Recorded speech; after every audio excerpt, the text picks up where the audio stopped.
કેન્દ્રીય બજેટ આજે નાણામંત્રી નિર્મલા સીતારમણે રજૂ કર્યું અને વડાપ્રધાન નરેન્દ્ર મોદી એના ઉપર પ્રતિક્રિયા આપી રહ્યા છે, સંબોધન કરી રહ્યા છે।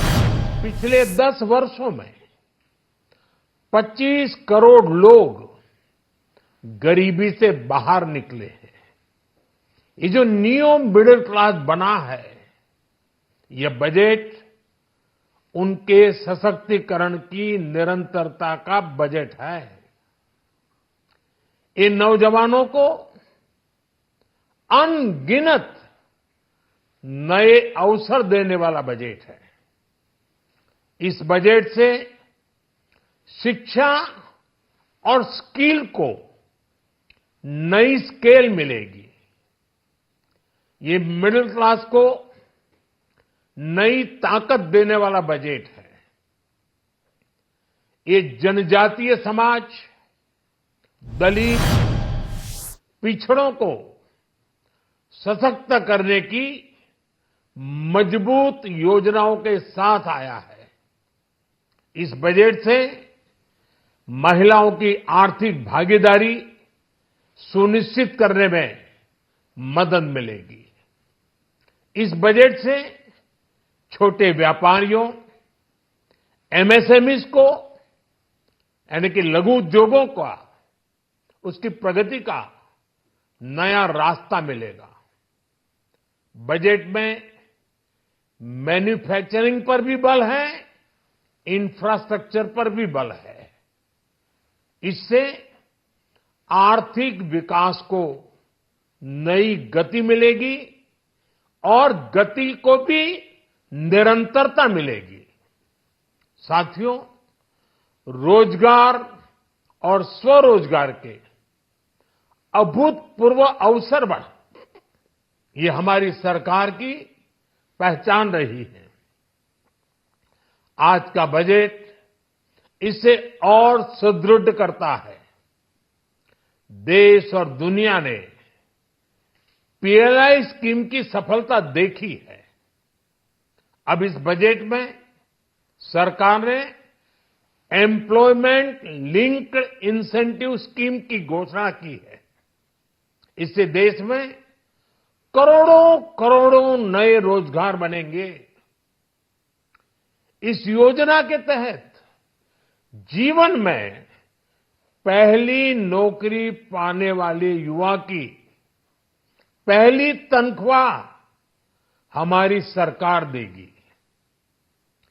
स्किल डेवलपमेंट और उच्च शिक्षा के लिए मदद हो या फिर 1 करोड़ नौजवानों को इंटर्नशिप की योजना, इससे गांव के, गरीब के मेरे नौजवान साथी, मेरे बेटे बेटी देश की टॉप कंपनियों में काम करेंगे।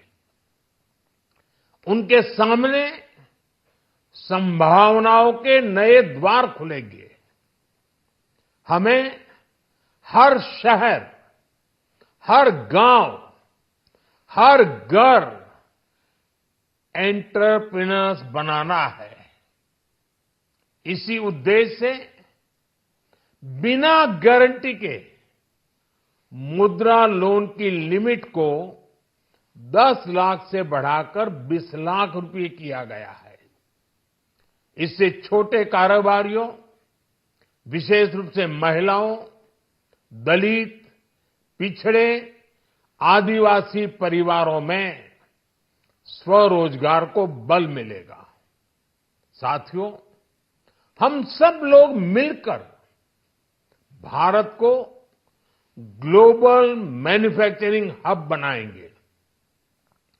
देश का एमएसएमई सेक्टर मध्यम वर्ग से जुड़ा हुआ है। एक प्रकार से एमएसएमई सेक्टर की ओनरशिप मध्यम वर्ग ही है और इसी सेक्टर से गरीबों को ज्यादा से ज्यादा रोजगार भी मिलता है। छोटे उद्योगों की बड़ी ताकत, उस दिशा में हमारा अहम कदम है। इस बजट में एमएसएमईज के लिए ईज ऑफ क्रेडिट बढ़ाने वाली नई योजना का ऐलान किया गया है।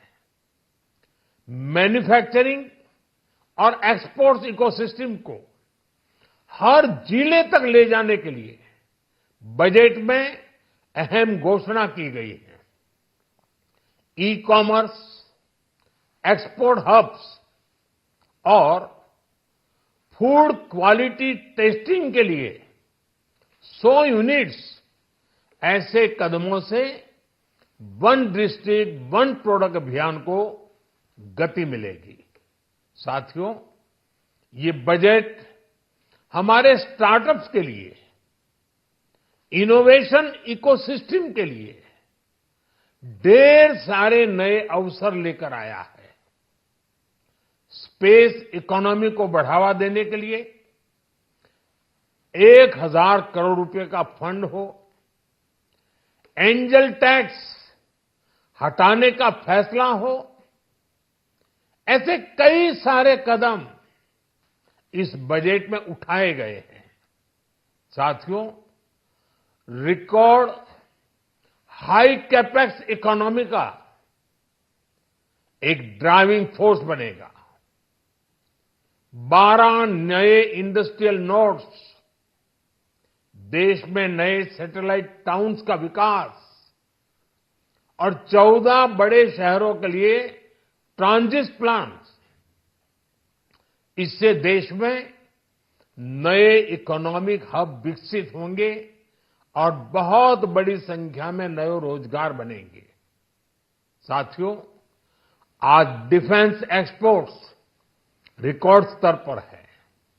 इस बजट में डिफेंस सेक्टर को आत्मनिर्भर बनाने के लिए अनेक प्रावधान किए गए हैं।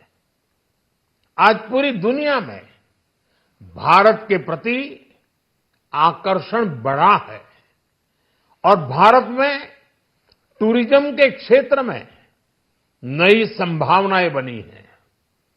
टूरिज्म क्षेत्र गरीब और मध्यम वर्ग के लिए कई अवसर लेके आता है। इस बजट में टूरिज्म क्षेत्र पर भी विशेष बल दिया गया है। साथियों, एनडीए सरकार ने पिछले 10 साल में ये सुनिश्चित किया है कि गरीब और मध्यम वर्ग को लगातार टैक्स से राहत मिलती रहे। इस बजट में भी इनकम टैक्स में कटौती और स्टैंडर्ड डिडक्शन में वृद्धि का फैसला लिया गया है। टीडीएस के नियमों को भी सरल किया गया है। इन कदमों से हर टैक्स पेयर को अतिरिक्त बचत होने वाली है। साथियों, देश के विकास के लिए भारत के पूर्वी क्षेत्र का संपूर्ण विकास पूर्वोदय के विजन द्वारा हमारे इस अभियान को नई गति, नई ऊर्जा मिलेगी। हम पूर्वी भारत में कई महत्वपूर्ण इंफ्रास्ट्रक्चर जैसे हाईवेज, वाटर प्रोजेक्ट्स और पावर प्रोजेक्ट्स का निर्माण कर विकास को नई गति देंगे। साथियों, इस बजट का एक बहुत बड़ा फोकस देश के किसान है। अन्न भंडारण के लिए दुनिया की सबसे बड़ी स्कीम के बाद अब हम वेजिटेबल प्रोडक्शन क्लस्टर्स बनाने जा रहे हैं।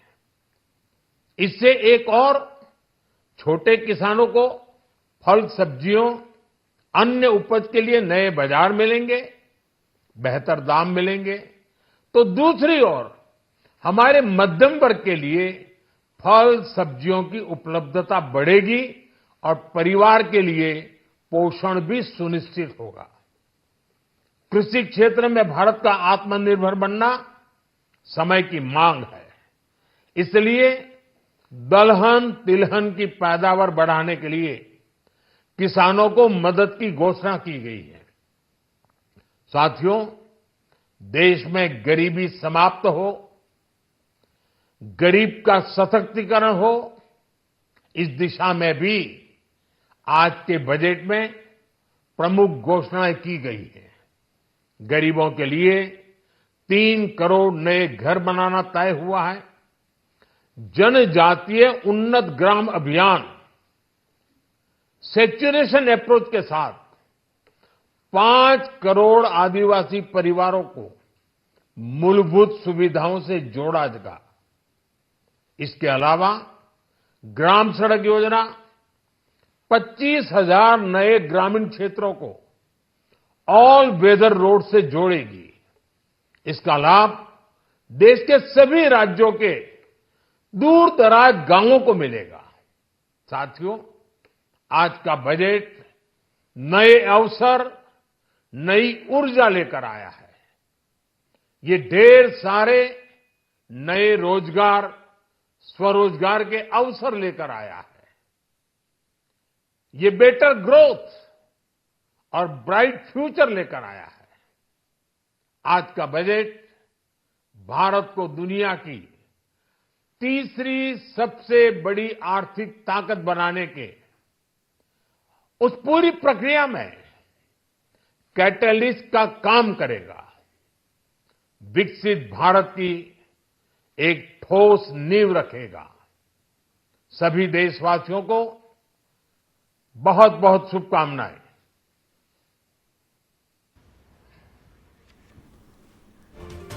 તો વડાપ્રધાન નરેન્દ્ર મોદીએ આ બજેટને દેશની ઉન્નતિનું બજેટ કહ્યું છે, દેશને ઉન્નતિ તરફ લઈ જતું બજેટ કહ્યું છે, સાથે જ રોજગારનું સર્જન કરનારું અને એની સાથે સાથે આવાસની યોજના અને એની સાથે દેશના પૂર્વોત્તર રાજ્યોના વિકાસને બળ આપનારું બજેટ ગણાવ્યું છે। બજેટની વડાપ્રધાન નરેન્દ્ર મોદીએ સરાહના કરી છે। એની સાથે સાથે ટેક્સ સ્લેબમાં ફેરફાર જે કરવામાં આવ્યો છે એને પણ વડાપ્રધાન નરેન્દ્ર મોદીએ સરાહ્યો છે।